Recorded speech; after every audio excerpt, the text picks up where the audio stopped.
Welcome, Gunrunner.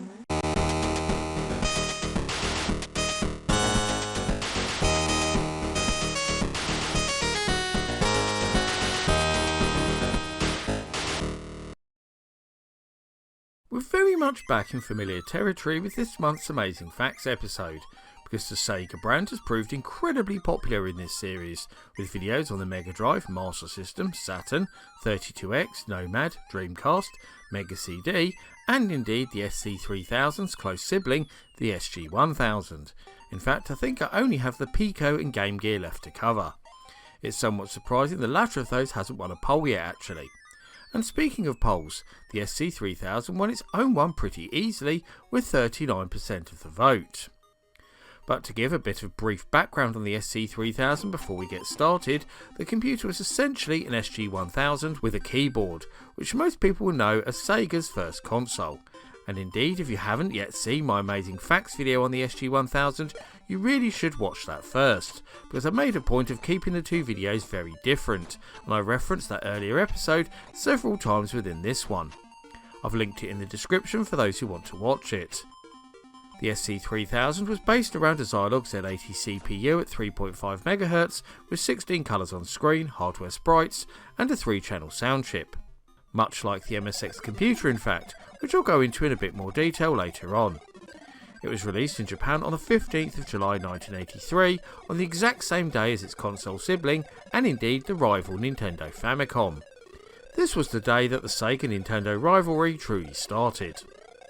The SC-3000 was Sega's first and most successful entry into the home computer market, but remains rather obscure, and I hope to raise awareness of this cheap and cheerful, but also very capable home micro in this video. So let's get going with the fascinating facts, shall we? The John Sands Sega SC-3000, named by Video Age as the best home computer of 1983. And if you buy now, its price of less than $300 also includes this Sega Super Tape of 6 great programs, plus a 5-hour hands-on course in using your Sega. These extras alone are worth more than $200. All this, the best home computer of 1983, the Sega Super Tape, the free 5-hour computer course, all for less than $300 at these stores now. Hurry while stocks last.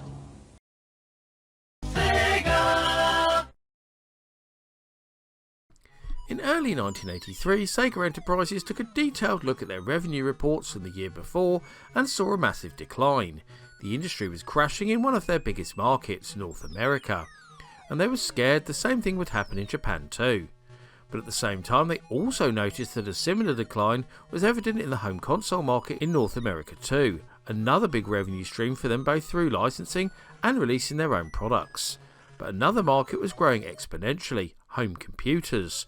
The new Commodore 64 was proving to be very popular indeed, and alongside other successful home computers like the Atari 400, 800, Apple II and Texas Instruments TI-99-4A, this sector was quickly taking control of the overall market. Sega saw this as a potential new revenue stream, especially as the home computer market was a lot less developed in Japan at this time, and they set about developing their own home computer, which would become the SC-3000 of course. But in the meantime, they got word that one of their biggest rivals in the Japanese arcade market, Nintendo, was also developing a home system. But this would be a console rather than a computer. This made Sega panic. They didn't want to be playing catch up, and so hastily redesigned their computer into a console too, covering both bases. Secondly, they sped up development of both systems in order to get them out at the same time as the Nintendo Famicom, with all three being released on the same day in fact, the 15th of July 1983. And what is even more interesting is the arrival of the Sega computer and the early success of the SG-1000, which vastly outside the Famicom in its first year, due in part to manufacturing problems at Nintendo and a severe lack of games, saw Nintendo move into the position of reactors rather than originators as they released a computer add-on for their own console in order to compete.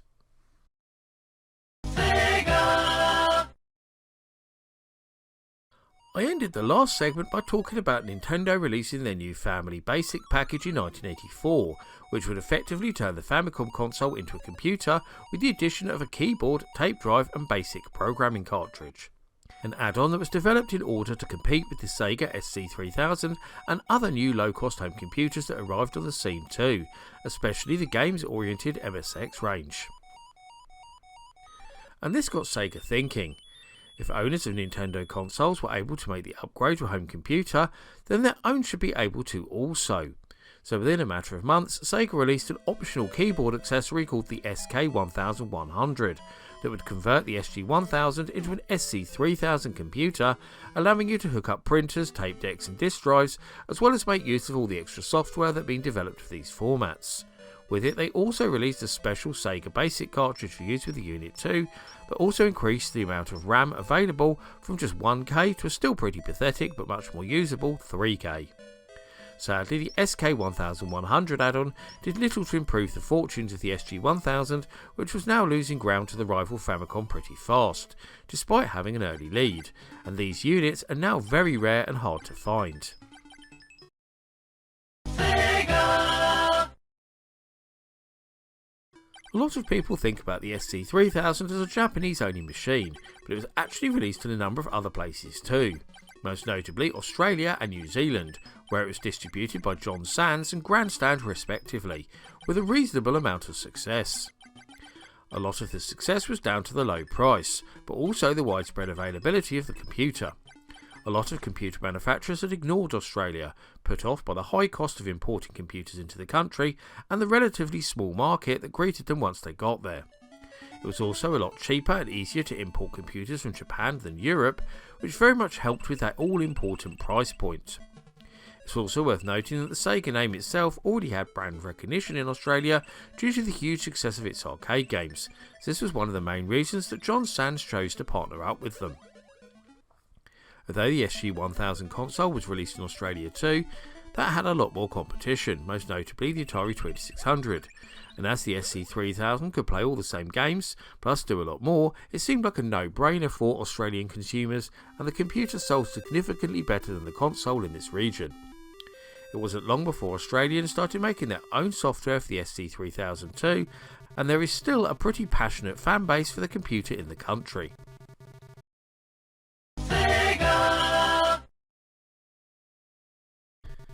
As I already mentioned in the intro of this video, the SG-1000 hardware is based on a common chipset that eventually became known as the MSX standard. This hardware design came about after the ASCII Corporation, Microsoft and Spectra Video joined forces to come up with a universal personal computer format that could be then licensed out to electronics companies around the world, to much success I may add. But what's more interesting is how Sega themselves got their hands on it. And to explain, we have to go back to early '83 when the format was being finalised and the decision by Spectra Video to pull out of the venture and subsequently release their own range of computers instead, most notably the SV318 and SV328, which used an almost identical hardware setup with the only real changes being found in the system ROM and BIOS. At this time, Spectra Video were owned by a Hong Kong based company called Bondwell, who had already ploughed significant funds into the development of the MSX standard and wanted to try and recoup their money. So as well as releasing their own MSX-like computers, they also sold the early MSX blueprints onto a number of other companies to build their own versions under the table. A bit like the MSX team were planning on doing themselves really. And amongst those suitors was the Connecticut Leather Company, who would adapt this design into their own ColecoVision. Sega of course, and perhaps most interestingly, fellow Hong Kong based company Bit Corporation, who would use them to develop their own computers as well as a console called the Dina 2-in-1, which was able to play both Sega SG-1000 and ColecoVision games. I already talked about this more in my 10 amazing Sega SG-1000 facts video if you want to know more, which as I already mentioned is linked down in the description.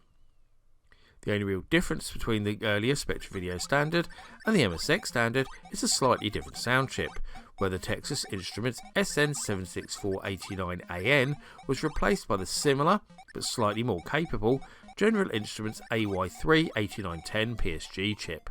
The huge hardware similarity between the SG-1000 and SC-3000, MSX and ColecoVision is the reason why you find many games repeated across the three formats that are virtually identical.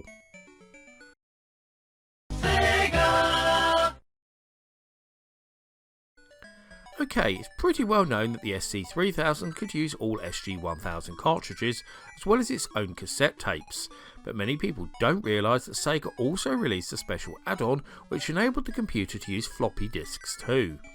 albeit a rather unconventional one that was very different to the ones you saw for other home micros of the time.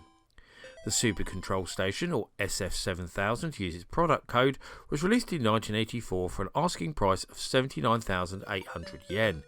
It would allow the user to run software off 3-inch floppy disks, as well as adding a much needed 64K of RAM, 8K of ROM, a Centronics parallel port and an RS-232 serial port. It fitted very nicely under the SC-3000 computer itself and provided the upgrades it needed to better compete with other home micros of the time that arrived on the scene in Japan, like the MSX, Sharp X1 and Fujitsu FM7. Because of the high price of this add-on, just to emphasise this point, it was over twice the price of the computer itself. It failed to take off as hoped, and is now an extremely rare and very expensive item to find. The success of the SF-3000 was also hindered by the bizarre decision to use a 3-inch floppy disk standard, the same as you see on Amstrad's early computers like the CPC-6128 and PCW, as well as the ZX Spectrum Plus 3, rather than the far more common 3.5-inch or 5.25-inch varieties. Rather unbelievably, the failure of the Super Control Station add-on didn't stop Sega coming back to the idea when it came around to developing the SG-1000's successor, the Mark III, aka the Sega Master System. Not long after they announced this new console to the press, Sega revealed that as well as being able to play games from cartridge and Sega card, they'd also developed a new add-on called the Sega Master System Floppy Disk Drive, or Master Drive for short. This could also be combined with a keyboard add-on, much like the SG-1000, to convert the Master System into a full-blown home computer, making it backwards compatible with the SC-3000 too. However, this add-on was cancelled around the same time the Master System debuted in the West, with Sega fearing that it would be plagued with piracy, the main reason Nintendo withdrew their own Famicom disk system from the market. If you want to know more about this fascinating add-on, I have done a standalone video on it, which I've linked down in the description.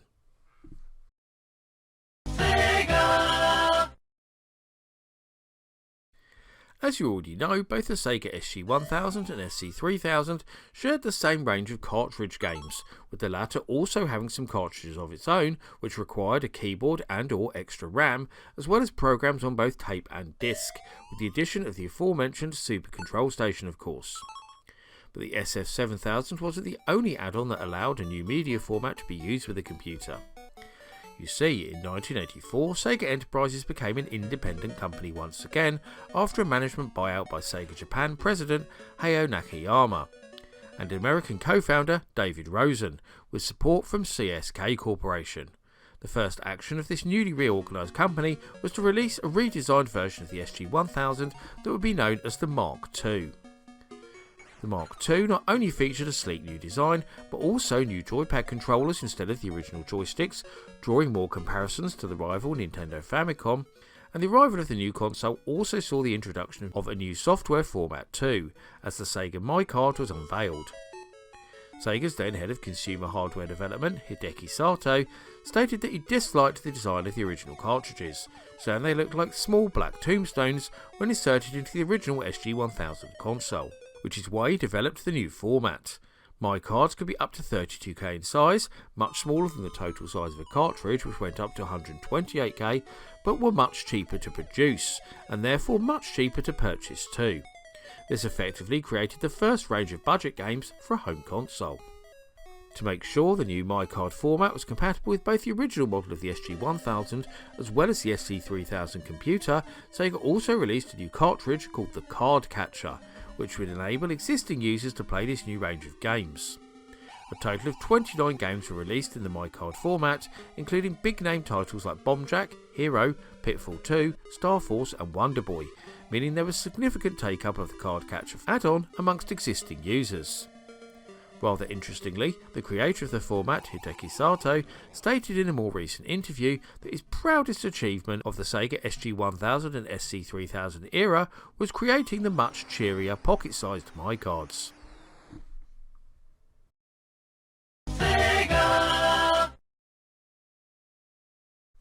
In the last segment I talked about how the SG-1000 console was remodelled in 1984 into a much more sleeker and much more modern design with the new Sega MyCard slot. This design was then reused for the Mark III, the Sega SG-1000's successor, which later became the Master System of course. but it's not so well known that the Sega computer also got a small redesign around the same time, in the form of the SC-3000H. Nobody seems to be entirely sure what the H actually stands for, but what you do need to know is that this revised model featured a brand new and far superior keyboard. One of the chief criticisms of the original model of the Sega computer was its horrible chiclet keyboard, often called a dead flesh keyboard because of how it felt. Similar types of keyboards can be found on computers like the Sinclair ZX Spectrum, Mattel Aquarius and Sword M5, in all cases to save cost and market them as budget-priced home computers.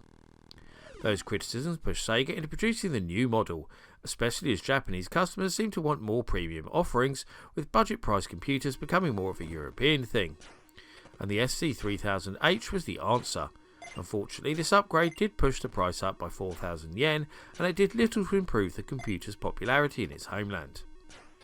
It's also interesting to note that there was also supposed to be a second upgrade too, called the SC-5000, which promised to be backwards compatible with the SC-3000, but with substantial upgrades to the hardware to better compete with the new models of the market-leading MSX and NEC PC-88 that were arriving on the market at that time. Not a lot is known about this computer, and it was only ever shown to the press once in prototype form at the 1983 MyCom show in Japan. But it's thought that the hardware inside the SC-3000 became the basis for the Sega Mark III and Master System. Sega! One thing that is rather confusing about the SC-3000 is how many different versions of BASIC are available. Unlike most other home computers of the time, the SC-3000 doesn't have BASIC within the system ROM, and instead loads it from a cartridge. A lot like the Atari 400 and 800 computers in fact. One of the main reasons for this is the SC-3000's tiny 2K of system RAM. Putting BASIC on cartridge meant it didn't eat into this and left it available for programs. And that point about the SC-3000's minuscule memory is important here, because later revisions of the Sega BASIC actually included extra RAM on the cartridge to help with this, as well as additional functions. So the later Sega BASIC carts weren't just a programming language, they were also a memory expansion too. So we have BASIC Level 2A, the original version of Sega BASIC that was bundled with the SC-3000, and then BASIC Level 2B, which was created specifically for use with the SG-1000 console and the keyboard add-on I talked about earlier, as it added an extra 2K of RAM. Then we had BASIC Level 3A, which included an extra 16K of memory, as well as new graphics and sprite routines, as well as poke and peek instructions. The last revision was BASIC Level 3B, which was virtually the same as 3A, but with double the extra RAM, 32K instead of 16K. One thing I should also note here is that although the SC-3000 only had 2K of system RAM, it did have 16K of video RAM, and this could also be accessed in the later versions of Sega BASIC, giving you even more memory to play with. Sega! Earlier in this video I talked about how the SG-1000 and SC-3000 were released in Australia and New Zealand, with the latter machine proving fairly successful. But it's even less well known that the early Sega systems were also released in several European countries too, like Italy, Finland and most notably France, but with a lot less success. In Italy they were distributed by a company called Melchioni, but they were never the focus of the company, as they also played a hand in distributing Atari and Commodore systems too, and a lack of success meant that they only sold the Sega machines for a short time.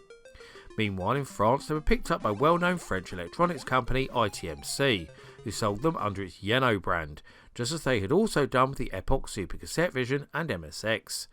But despite the fact they also sold a diverse range of brands, just like Melchioni in France in fact, they put a lot of focus and support into the SC-3000 in particular, with widespread advertising, production of new French language software on tape, and distribution of the many add-ons too. Despite some early traction in France, Yeno dropped it after around a year to focus on their DPC-64 MSX compatible computer instead, leaving a lot of existing owners in the lurch. Sega! One thing that really surprised me when I was researching this video was just how many controller options the SC-3000 had, especially for a system that is considered to be rather obscure. These aren't just the same options as the SG-1000 either, as there is one in particular that is pretty crazy, which I'll go into shortly. But first off, I'll cover off the regular controllers, starting with the SJ-200, which you might have guessed stands for Sega Joystick, and this is a small thumbstick-like device that is not unlike many of the controllers we saw for other consoles around this time, like the ColecoVision and Atari 5200, just without the keypad. Then with the SG-1000 remodel, we saw the introduction of a Famicom-like joypad known as the SG-150. Now you might be wondering why it's still designated as a Sega joystick. Well, that's because you could screw a small thumbstick into the middle of the D-pad, and this feature was also carried over to the Master System and copied by Atari for their 7800. The big problem with these Sega joypads was that the cable came out the side instead of the top, making them rather uncomfortable to hold. Then the last official controller we have is the SJ-300, which was marketed as an arcade-like joystick and is a lot larger than the regular controller and much sturdier too. Then we have the more unusual controllers, starting with Sega's own SH-400, standing for Sega Handle, which is a bit misleading really, as you can clearly see it's a steering wheel made for games like Monaco GP and Safari Race. There's also an alternative version of this controller designated the BH-400 or Bike Handle, which was produced to go with games like Hang On and Zippy Race. Next up is the Sega Graphic Tablet, the very earliest touch tablet produced for use with a home console, and it came bundled with an art package called Terebi Okaki. Interestingly, new versions of this were produced for both the Master System and Mega Drive too, but neither was ever released for some reason. But as cool as that is, I have to finish on this one, because it's completely wild. The Sega Pasicom, a completely all-in-one desk unit that features the SC-3000 computer itself, as well as an 18-inch colour TV, arcade-style joystick, shelving, 10 slots to insert cartridges, and a coin-activated timer. The last of these very much suggests it was produced specifically for retail stores to demonstrate the computer, but it could also be bought by consumers for rather hefty 280,000 yen too. How cool would it have been to have one of these in your bedroom? 今日ついに僕のものになった。セガのパソコンは豊富なソフトが楽しめ、しかもハードキーで33,800円。And that concludes my list of 10 amazing Sega SC-3000 facts. Which of these fabulous facts was your favourite, or can you think of any other tantalising tidbits of trivia that I didn't include? As always, I love to hear your thoughts and views in the comments, so please get typing. Before I go though, I must thank all of my loyal patrons and YouTube members for continuing to support my channel and make videos like this possible. However, I must give special thanks to the following people in particular for their much appreciated pledges: Dee Vaughan, Albert Davis, Richard Baker, Martin Wiggins, Peter Grantham, Bernard Santu, Mins, Classic Gamer 74, Josh Hartman, Daniel Skoronsky, Ben P. Stein, Tabby Kitsune, Grady Haynes, Paul Daniel, Seth A. Robinson, Climatorn, Carl Olsen, Mark Strickland, Big Chuzzle, Carl Cloping, Black Siren, John Alvarino, Krispy Kreme, Justin Cooney, Luke Boynton, Sarah B, Richard Tate, Telboy 2011, Tiago Silva, James Welch, Wesley K, Glacier 9, Cellphone Smartphone, Hunter Bungay and Electron Star Collapse. If you also want to help support this channel, then you can now join as a member of as little as £2 a month, where you'll get access to exclusive videos and updates and much more besides. Just click the button on my community page to get started.